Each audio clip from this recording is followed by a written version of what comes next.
Welcome to Baguio City in Benguet, and welcome to Anthro on Foot's walking tour.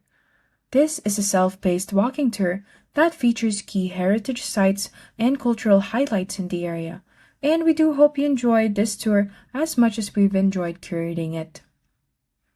Baguio was a mountainous area rich in highland forests and abundant wildlife, serving as a hunting ground for indigenous peoples like the Ibaloy, Kalanguya, Kankanai, and other Igorot groups. Despite Spanish attempts at subjugation, the intensive defense tactics of the indigenous Igorots in the Cordilleras prevented complete control by Spain.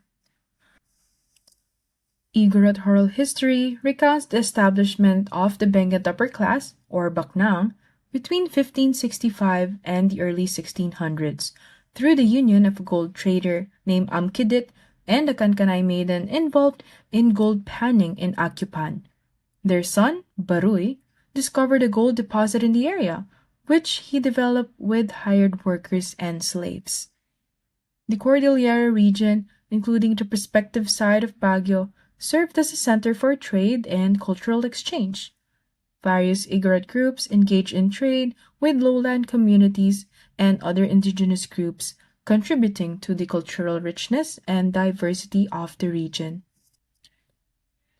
Igorot communities embrace unique cultural practices encompassing rituals, dances, and social structures. The preservation of their cultural heritage was integral to their identity, with these traditions being orally transmitted through successive generations.